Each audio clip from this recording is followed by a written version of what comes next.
ሰላም ጤና ይስጥልኝ ውድ የክስተት ዩቲዩብ ቻናል ተከታታዮቻችን እንኳን ለጌታችን ለመድኃኒታችን ለኢየሱስ ክርስቶስ የትንሣኤ በዓል በሰላም አደረሳችሁ። የኢየሱስ ክርስቶስ የትንሣኤ በዓል በተለያዩ ዓለም ሀገራት በተለያዩ መልኮች የሚከበር በዓለማችን ካሉ ትልቅ ዓመት በዓሎች አንዱ ነው። የትንሣኤ በዓል የሚከበርበት የተለያዩ መንገዶች በዓለም ዙሪያ ያሉ ሲሆን ዛሬ በክስተት ዩቲዩብ ቻናል በዓለም ዙሪያ ካሉ የኢየሱስ ክርስቶስ ትንሣኤ በዓል አከባበሮች ጥቂቱን አስቃኛችኋለሁ። እስከ ቪዲዮ ፍጻሜ አብራችሁን ቆዩ። ወደ ቪዲዮ ከማለፋችን በፊት ቪዲዮ እንደምትወዱት እርግጠኛ ስለሆንኩ ላይክ አድርጋችሁ ወደ ቪዲዮ እንለፍ። የክስተት ዩቲዩብ ቻናል የ10,000 ሰብስክራይበር ጉዞ አባል ለመሆን ሰብስክራይብ ያድርጉ። አንደኛም አርጀንቲናም የኢየሱስ ክርስቶስ የትንሣኤ በዓል በድምቀት ከሚከበርባቸው ሀገራት አርጀንቲና አንዷ ናት። የአርጀንቲና ዜጎች የ40 ቀን ጾምን ሲጾሙ ስጋን መመገብ የሚያቆሙ ሲሆን ምግቦች በሙሉ ወደ ባህር እንስሳትናም አትክልት ይቀየራሉ። አከባበር ሂደቱ የሚጀምረው በሰሞነ ሕማማት ሲሆን በዛ ወቅት የኢየሱስ ክርስቶስ ተጋድሎን የሚያሳዩ ትዕይንቶች በየመንገዱ ይከወናሉ። እኒህ ክንዋኔዎች የሚያሳዩት ኢየሱስ ክርስቶስ መስቀል ተሸክሞ ያደረገውን ተጋድሎ ነው። የትንሣኤ ዕለት የሚከበረው ስጋ በመብላት የእንቁላል ስጦታዎችን በመሰጣጣትና የሀገሩ ተወዳጅ የሆነውን ከእንቁላል የሚሰራውን ኬክ ሮስካ ዲ ፓስኮ በመመገብ ነው።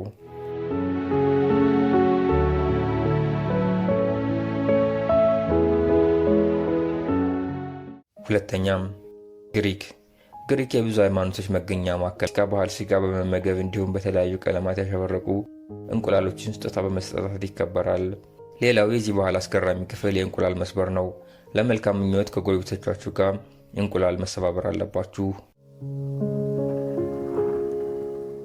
ሶስተኛም ሊባኖስ የሊባኖስ ግማሽ የሚሆነው ህዝብ ክርስትና እምነት ተከታይ ነው። ስለዚህም ፋሲካ በትልቁ ከሚከበርባቸው ሀገራት አንዷ ናት። ፋሲካ ሲደርስ ሱቆች፣ የገበያ ማዕከሎች በዓሉን በመሰለ መልኩ ያሸበርቃሉ። ቀለም የተቀቡ እንቁላሎች እንዲሁም ጫጩቶች ማየት የተለመደ ነው። ስቅለት የሚከበረው የኢየሱስ ክርስቶስን ተጋድሎ በሚያሳይ 3 ሰዓት በላይ በሚፈጅ የመንገድ ላይ ትዕይንት ነው። የፋሲካ ዕለት ሁሉም የሃይማኖት ተከታይ ቤተክርስቲያን እርሱ ከመጣ በኋላም በሀገሩ ባህል መሰረት የተሰሩ ስጋ ነክ ምግቦችን በመመገብ 40 ቀን ጾሙን ይፈታሉ።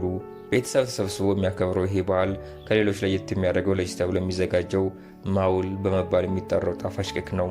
በሊባኖስ ቤተክርስቲያኖች የሚከወነው ሌላኛው ባህል ሻሃኒን ሲሆን ዲያቆናት በአበባ ያሸበረቁ ሻማ ለህፃናት የሚሰጡበትና ህፃናት ደስታቸውን በመጨፈር የሚገልጹበት ነው።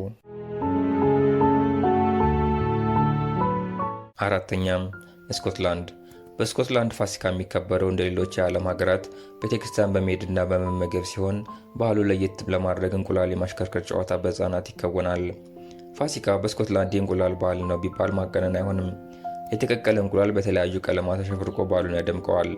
ህፃናት በአካባቢያቸው በሚገኝ ፓርክ በመሰብሰብና ጉብታ ላይ በመውጣት እንቁላል በማሽከርከር በዓሉን የሚያከብሩት ሲሆን ይሄ ፕሮግራም ለህፃናት ጨዋታ ቢሆንም ኢየሱስ ክርስቶስ ድንጋዩን አንከባሉ እንደተነሳ ለማሳየት የሚከወን ጨዋታ ነው።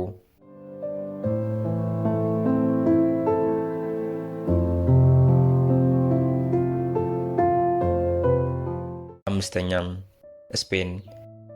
ስፔን ፋሲካን በትልቁ ከሚያከብሩ ሀገራት መሃል አንዷ ናት። ስድስተኛም ስዊድን የፋሲካ ባህል በስዊድን በብዛት የሚያተኩረው በምግብና እንቁላል ላይ ነው። ህፃናት የተለያዩ አልባሳትን በመልበስ ካርድና ስጦታዎችን በመስጠት በየቤቱ እየዞሩ እንቁላል በመቀበል ነው በዓሉን የሚያከብሩት። በዋነኝነት ለዓመት በዓል የሚዘጋጁት ምግቦች ከባህር የሚገኙ አሳዎችን እንደ ግብዓት የሚጠቀሙ ናቸው።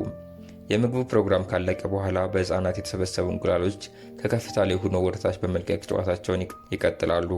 ሳይሰበር ለረጅም ጊዜ የሚቆየው እንቁላል የጨዋታው አሸናፊ ይሆናል።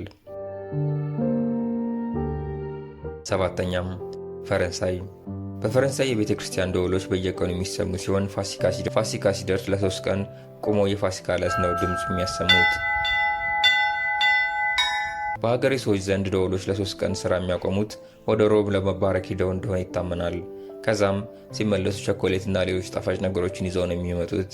ለህፃናትም የሚያመጡትን ስጦታ በጓሮ ውስጥ ነው የሚያስቀምጡት ብለው ስለሚያምኑ በዕለተ ፋሲካ ከሰዓት በኋላ ህፃናት ቅርጫት ይዘው የመጣላቸውን ስጦታ ለመፈለግ በየጓሮ ይዞራሉ።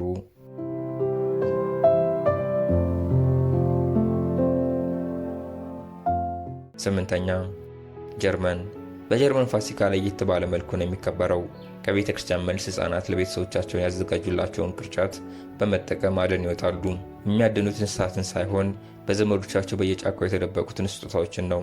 ቸኮሌትና መጫወቻዎች የሚያድኑ ሲሆን በብዛት ይሄ ባህል በገጠራማ ክፍሉ ይዘወተራል።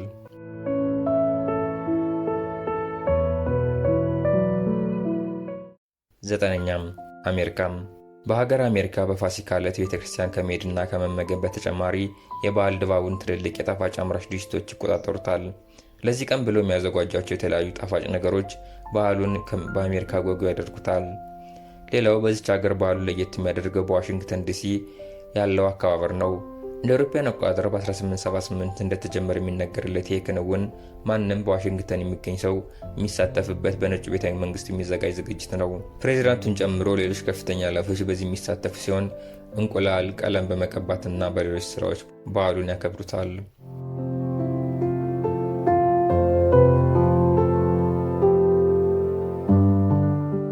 10ኛም ካናዳ በካናዳ እንደ ሌሎች ሀገራት ሁሉ በዓሉ የሚከበረው ምግቦችን በመመገብና በተለያዩ ቀለማት ያሸበረቁ እንቁላሎችን በመመገብ ነው። በዚች ሀገር ለየት ያለ በዓሉን የሚገልጸው ነገር ይሄ በ1975 ዓ.ም በእንቁላል ቅርጽ የተሰራው ሐውልት ነው።